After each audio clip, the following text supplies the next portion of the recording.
So Wakenya wenzangu, as much as tunasema kwamba Gen Zs wameamka na kwamba wanapigania haki zao, I'm sure you have come across an idea. You probably wewe umefikiria na ukaona vizuri kabisa kwamba vita ambayo ilikuwa Kenya ama demonstrations zenye zilikuwa Kenya kuhusu the finance bill was not about the finance bill. Najua kuna watu hata kama hatufikirii sana, hatuna ile capacity ya kufikiria sana. Kuna wenye ambao tunaona kuna mkono ingine ambayo iko nyuma ya hizi protest, ambayo ina sponsor the protest, to be sure that it is not about the finance bill. Something else is being driven. There is another agenda that we are trying to drive. And I'm not saying that because President William Ruto akisha withdraw the finance bill, the next day Wakenya walikuwa wanasema wataenda State House, yet the finance bill ilikuwa imeangushwa. The journey to the State House was already planned, and I thought, my personal opinion, that the moment President William Ruto alideclare kwamba ata withdraw the finance bill, we ought to have stepped backwards na tumpatie time tuone kama ataiangusha ama ni kutuchezea na anatuchezea. Kama anatuchezea, basi tumtembelee State House. Now, I'm not here to talk about whether the finance bill is the cause of those maandamano, but I'm here to discuss about something that I have had to imagine or think about, that most probably the war is not organic, that it is not that Kenyans wameamuka na wakaamua kwamba wanaenda ku request or to demand for proper governance, but rather kuna mkono mahali ambayo inajaribu kupigana na serikali ya Kenya so that yanguke, probably because the person mwenye anapigana na sisi is interested with how the Kenyan economy is growing, is interested with how our leader President William Ruto is growing, and probably akona intention ya kuangusha President William Ruto. Now, before you judge me and before you go to my comment section kunipiga, you people from Gen Zs na millennials who I'm part of, for the virtue that my age is that of the Gen Zs and millennials, I want us to have a digestion and talk about this.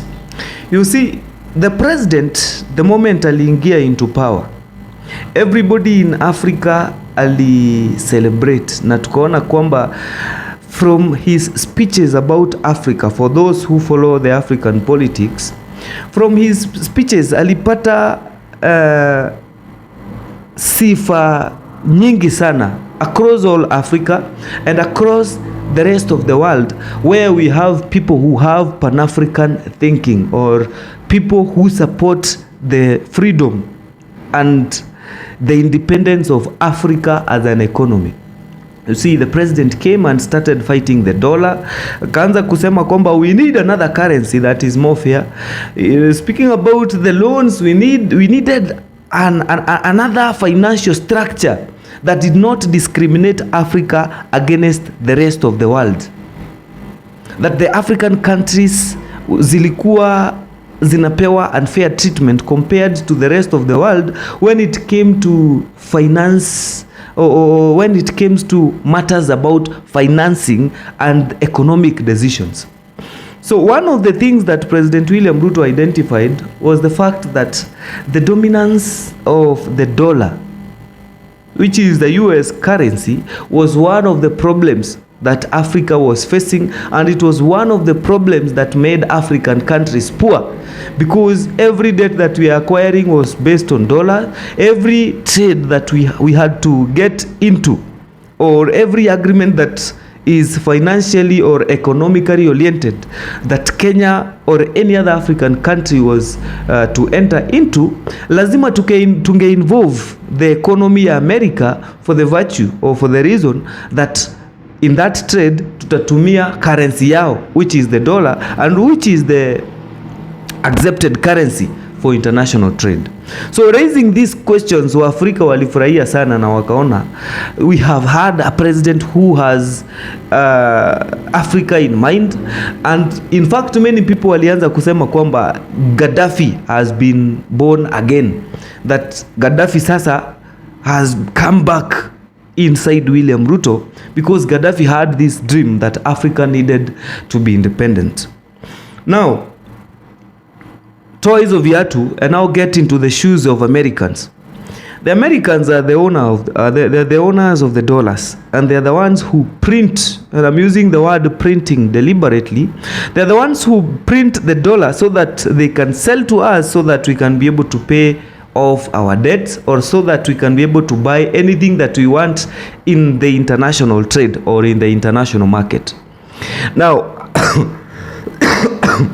as the United States, the only noble thing to do that they were supposed to do was to know how they would tame President William Ruto. And taming him means lazima wangejua vile wangevuta President William Ruto towards them, so that they make President William Ruto their friend. And they did that. They actually succeeded in whatever they wanted. Na tukaona president during those conversation ameitwa sijui UN in a UN meeting, akapewa chance ya kuongea.